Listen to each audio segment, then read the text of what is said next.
Hello, it's Brandon Bornancin here with an episode of Sales Secrets with the CEO of eXp Realty, Glenn Sanford. Glenn, thank you for joining us today. Hey, thanks, Brandon. So, I'm going to let you share a lot about eXp Realty, but I hear that it's the largest brokerage, publicly traded for real estate out there. Yeah, it started 13 years ago, the largest single real estate brokerage in the country. We're actually the fastest growing real estate brokerage in the history of residential real estate. We're now 85,000 agents in 23 countries. And we've been growing fast. So the audience prepping for this interview, they're like, how the hell does a guy like Glenn, a guy like me, start from nothing and build, because you have, 76,000 agents? So about 74,000 in the United States, 5,000 in Canada, and another 6,000 internationally. And you went publicly traded the past 10 years, right? Yeah, so we actually bought a public company back in 2013. So we reverse merged ourselves into it. At the time, we were on the over-the-counter bulletin board. Now we're trading on NASDAQ. We've got just shy of a $2 billion market cap. Unbelievable. $2 billion. And one of the things I love about this is everyone involved becomes essentially a shareholder. They do. Yeah, that's actually the reason why we became a public company. So most companies, when they go public, they raise a bunch of money for expansion. Our model was actually designed to basically grow on its own merits. And we didn't need a lot of capital infrastructure, partially because we don't have physical bricks and mortar. So we have no corporate office. So all remote, essentially. It is, yeah. In fact, is this the first remote brokerage ever? Ever, yeah. So we started 2013 or 2009. And the big challenge was, how do I pay for these offices? Because I had 4 offices. And so we closed down a bunch of them. And we said, well, how do we build a defensible brokerage model that's not dependent on bricks and mortar? And so that became kind of the rallying cry in 2009. And then we launched in October. So we're literally just over 13 years old today. It's amazing. So you knew COVID was going to happen and you wanted to be 100% remote before it took away. Before it was cool. Before it was cool. Yeah, it's amazing. It's funny. I still have investors today and they're always like, go into an office, go into an office. I'm like, no, we're staying 100% remote. It feels like, has that been a big proponent to a lot of this success and growth? It has. I mean, we did a few things before anybody else had done it. I mean, you think about working remote, but we've actually, ironically, you don't even know this, but we've been operating in a metaverse since day one. So we literally have a virtual office where we walked in as avatars into boardrooms and training centers and all of the things that you would see sort of on a whether it be in Sandbox or Second Life or Decentraland or whatever. We've been doing that since 2009. That's incredible. So, I mean, we got to get to the heart of this. How do you do this? What are the secrets to success here? How did you build this thing from nothing to over 70,000 agents, publicly traded? Yeah, 85,000. It's 70,000 just in the U.S. Got it. Yeah. But we're growing. We're adding countries. But one of the things is in real estate sales is an independent contractor-driven business, and agents don't have a retirement plan. I got into real estate back in 2002, and I'd been an entrepreneur, but I was 35 years old at the time, and I was sold on this idea that I had a business. Turns out that that you have a business when you can step away and you can still earn income, or you've got something to really pass down to your family or what have you. In real estate, if you're not listing and selling real estate, you're out of business. So it was really a business that owned me, not a business that I owned. So I recognized some of the flaws that existed in residential real estate. And so over time, I said, we need to do this different, we need to do this different, we need to do this different. But it wasn't until 2009 when the housing market crashed and basically our business crashed that I didn't have an opportunity to take all those ideas and actually put it into practice. So 2009, we architected this new model that actually provided the first retirement program for residential real estate agents that's existed. And so we've created more millionaires in the history of real estate. than any other single brand in real estate. And it's all around creating what I refer to as aligned compensation. So we created a revenue share plan. So if an agent attracts another agent, they get a piece of their commission. Almost like an affiliate type of model. Yeah, we actually modeled it initially after Keller Williams. Keller Williams actually has 7-level profit share plan. And, Holy cow! And so it's a lot. So we actually built a 7-level revenue share plan. The difference between the two is it was dependent. Keller's was dependent on the profitability of each office, and since we have no offices, we could actually base it on revenue. So it's very predictable as to what agents will earn. And then the other piece is I wanted to have ownership in the offices I was a part of when I was an agent, and I went and asked for ownership at one, and I was offered a token interest in another with a whole bunch of restrictive covenants attached to it. And I said, that's not the type of business that I would want to work for. So why don't I build the model that I would work for as an agent? So that was really kind of the path, was to build the model that if it existed, I would have been an agent at rather than having started the company. I love that. So you solved the problem of, if I'm not selling, I could still make money, both recruiting and also just being a realtor, and then I could become an equity shareholder, which everyone wants, but no one gets to get. Right. And then remote. Yeah. These like four, were those like 4 pillars, the main, like secrets to success there? Yeah, one was creating, we have a better cap and split model than your typical real estate brokerage. So, because you're all remote. Because we're remote, so we're able to give more of the commission to the agent doing the transactions. I love that. And then with some of the savings, then we created our unique revenue sharing model. And so that created its sort of viral growth engine. And then the equity ownership piece, which is only reserved for our active selling productive agents. Many of them have built up, in some cases, millions of dollars worth of equity just from being a productive agent. And that's so, incredible. So those components, and of course we got training and events and a bunch of other stuff. You just held a massive 5,000 to 10,000 person event last week. Yeah, about 6,000 people. It's incredible. Attended Las Vegas, so we did that. Just finished up last week. I'm wearing Success. You can see that on the shirt here. We bought Success Magazine about 2 years ago, so we're building a training and coaching division, and business mastery division, and a bunch of other things that go along with that. And we're just pouring into our agents with lots of different stuff. Yep. And then looking back, like if you could go back in time to when you first started, what were some of the secrets to sales, the secrets to success that you took away? Well, if we go back to like if you had to write like your autobiography, these were the top 3 secrets I learned. Like what do you think? Yeah, well, first of all, there's 2 parts of the business. One is sales skills, and really the sales mastery side, which we bought all of Tom Hopkins, if you remember his name. We bought all of his content. We now own the exclusive worldwide rights to all of his real estate training content. Wow. And so we're actually redeveloping it and redeploying it inside of our organization. But we have the ability to sort of take it worldwide. Awesome. But I used to listen to literally scripts and dialogues and how to think and how to prospect. So there's that sort of sales component. And then there's the other side, which is the lead generation and marketing component. And and you have to be good at both. If you have nobody to talk to, you can be the best salesman in the world, but you're not going to make any money. Or you can be really good at marketing, but if you don't know how to sell.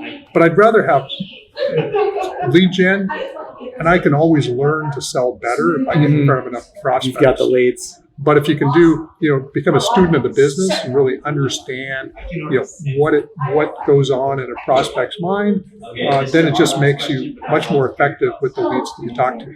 And then, it's amazing. So a lot of the scripts and the studying and the training and development, that is really what helped multiply the revenue and the success and the scale of the brokerage. Well, for the individual agent, for sure.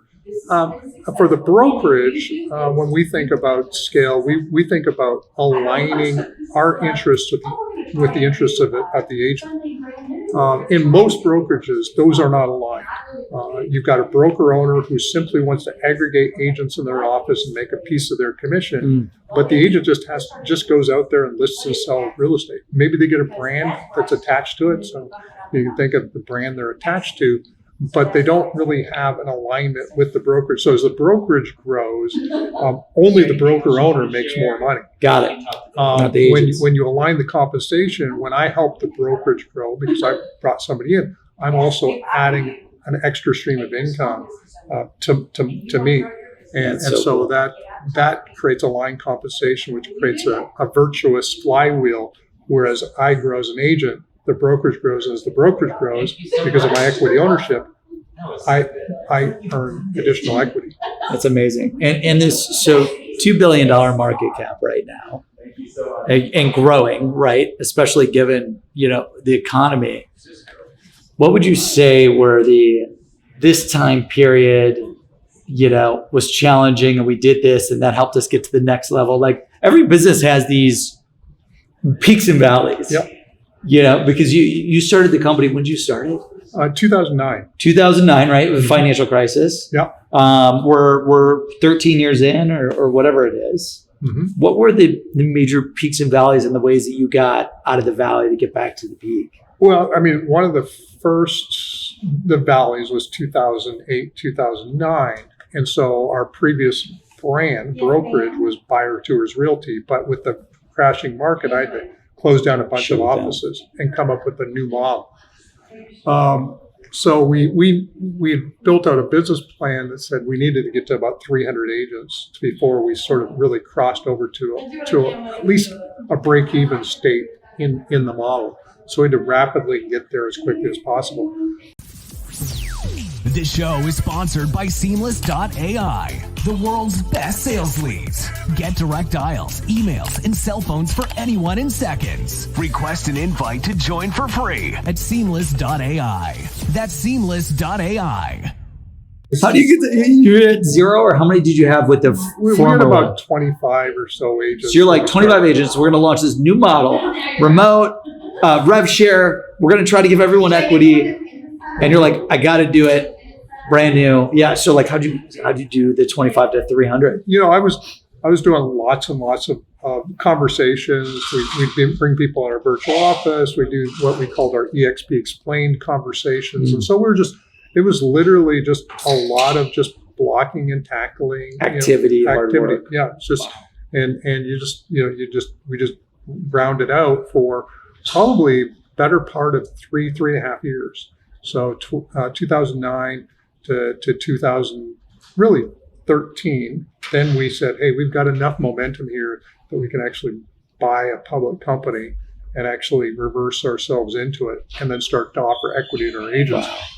Wow. But knock on wood, we never had a month where we had fewer agents than we had the month before. So we've been basically on a growth trajectory, and there's only been like 2 months early in our history where we had the exact same number of agents. So we've been growing. Now, right now, we've got interest rates have well over doubled since the beginning of the year. Terrible. So we went from 2.7 to 6.5% in less than a year. And so that's slowing the market down. So that puts us into a position where we're having to cut costs and reorganize and right size and all those words for laying people off. Yeah. So we've had to do some of that. And so I'd say we're right now in one of those more challenging periods of time in our growth. I think when COVID took off, what happened, took off like that was a good thing. But in COVID in March, April, we had to lay off 25% of our workforce fairly quickly because we didn't know how bad it was going to be. Yep. Then that turned out the second half ended up being really solid. But those are the types of things that are challenging. In 2017, 2016, we were growing so fast. It was taking up to a month for an agent to join from the point that they wanted to join. It was taking upwards of 2 weeks to get an agent paid from a transaction that they closed when they're used to getting paid the next day. So that was because of just the growth scale. So it wasn't. So our trough was a little bit different than most. It was more, what happens if we can't keep up with the growth? That was our biggest challenge. Awesome. It sounded like you hit these operational scale barriers that like you wouldn't know that they're there until you hit them, and then you got to fix what gets screwed up with it? Yeah, I mean, we were duct tape and baling wire keeping this thing together during the fast growth phases, and now we're actually more industrialized and standardized in terms of our systems and processes. So we're in so much better position today than we were, in 2015, 16, 17, especially. Yeah. What do you see your top producing reps for eXp Realty? What do they do differently that the other 99% don't do? One, they're very passionate, and two, they've got systems. So, those are the two things that I think are the big things. They're passionate, and they have some understanding of the sales process. So that'd be probably the third thing. Passion, systems, and an understanding of the sales process. And I think that's what really sets them apart, whether it be on the individual sales side, scaling a team. I mean, we've got literally teams inside of our business in eXp that are selling close to $1 billion of real estate a year. Wow. Just a team. It's crazy. And $1 billion worth of real estate. Yeah, our revenues here the last 12 months were about $5 billion for us, and that's just the commission revenue. And then you sort of reverse that. You sort of say, okay, if that's about 3% of the sales price, then multiply that by whatever it is, 30. So we're so a lot of real estate's being sold. That's amazing. When looking at personal secrets, like I want to just get into a quick fire thing because I know you have to wrap back up.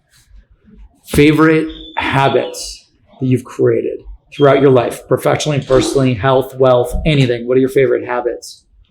Really managing the calendar. The recurring events that show up on my calendar, and then massaging those recurring events is a big habit for me.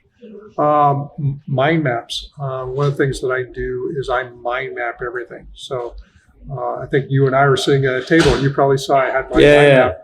I love that. I have mind maps. That's how I write a book. I love that. For everything. And I find that for me, if I can mind map something out, I can actually understand it well enough to actually do it. And so it allows me to understand the nuances. One of the challenges I see with most business plans is it's written in a way that you start with the executive summary, and then what market do we serve, and then this and that. And you have to read through this thing sequentially to get to the information.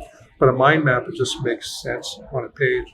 So mind mapping, and then is there a favorite tool that you use for the mind map? Well, my favorite tool is MindMeister. MindMeister. Okay, yeah, awesome. Because it's a collaborative mind mapping tool. I mean, another tool I use is I use Trello. Yeah. So Trello's awesome tool. But I think then the other piece now is getting more involved in really the health side. I was really sacrificed for quite a number of years my health for basically my wealth, and I was working 15, 16 hours a day. I was ignoring my health, and so I shared with you earlier that in the last 3 years or so I've dropped over 40 pounds. It's amazing, and I'm actually now healthier than I've been since my 20s. I just ran a half marathon about 4 or 5 weeks ago, ran an 8:26 mile time at 55 years old, which is my second fastest time in the last 14 years. And by the way, Glenn said that he hit 25,000 steps yesterday.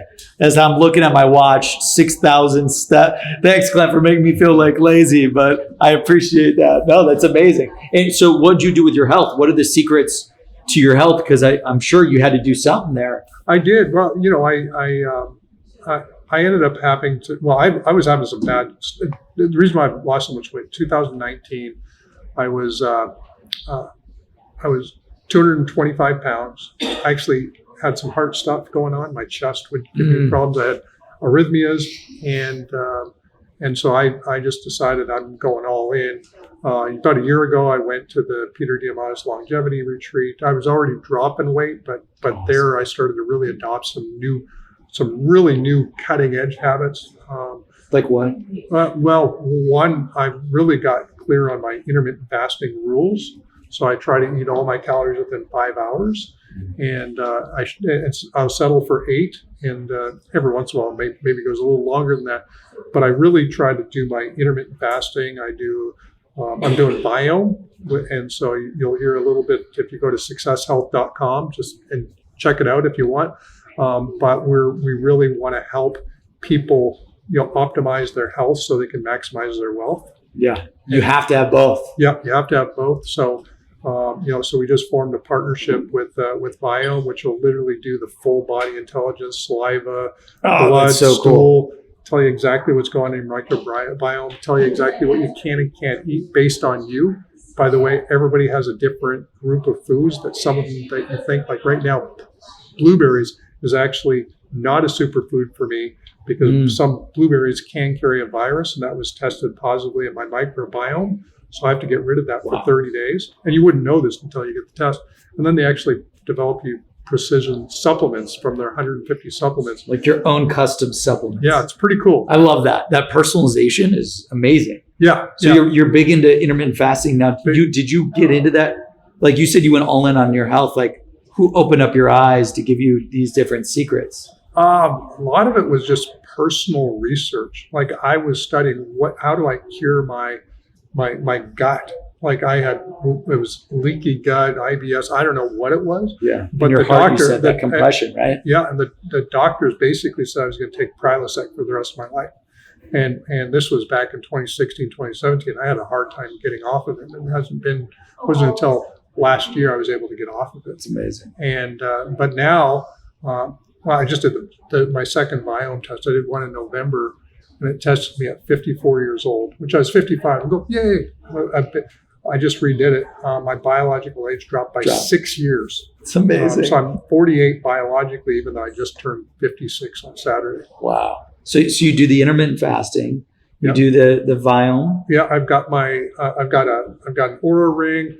I've got the Whoop on. Got the Apple Watch, so I love wearables. He's got all the wearables. I love wearables because if you don't measure, it's really hard to change it. And so for me, the ability to measure what's going on the outside, also measure what's going on the inside, and then gamify it. And so I'm all about gamifying this whole thing. And by the way, you get better sleep, you're gonna be a better salesperson. I mean, if you want to tip if you're in sales, I mean, get your 8 hours of sleep, and your Oura ring, your Apple Watch, your Whoop, it'll tell you where you're at in your sleep. And by the way, you'll sell more, you'll retain more, you'll be able to teach better. People feel better around you just if you get better sleep. So just that. And then I've got another cool app I've got on my phone called Humanity. Which takes all this data and actually tells you what's going on which way you're aging. You're aging fast, you're aging slow, or you're aging in reverse. And because it's the thing that's got me motivated to get all my steps in, because that's the biggest predictor on the direction of your biological age is based on your physical activity. That's amazing. So Humanity will take all this data, because 3 or 4 different apps, you got to bring it all together. It takes Apple Health, and then it takes a couple other metrics. It asks you a couple of questionnaires every day, and it kind of tells you, okay, did you get your meditation in? How much sleep did you get? Are you intermittent fasting? And it takes all of that, and it tells you. And so according to it, I'm only down 3.6 years, as opposed to on the biological age. I mean more, but they're correlated. And you've got a specific diet too. You've optimized your diet. You cut different things out. You kept certain things in, right? Yeah. So a couple things. I'm primarily a med diet guy. So cut out beef and dairy. And med means Mediterranean, right? Mediterranean diet. And then I use the Biome app because it literally tells me what to eat, my superfoods. It tells me what to avoid. It tells me what foods I can enjoy and which foods I should minimize. And it tells me exactly why, because it could be something that's spikes my blood sugar. If it's on an avoid list, it could be something that's interacting with my microbiome. But on my superfoods, it tells me exactly why that is. So it might say, hey, this is good for oral health, or this is good for your gut, or this is good for what you're trying to optimize for. I love it.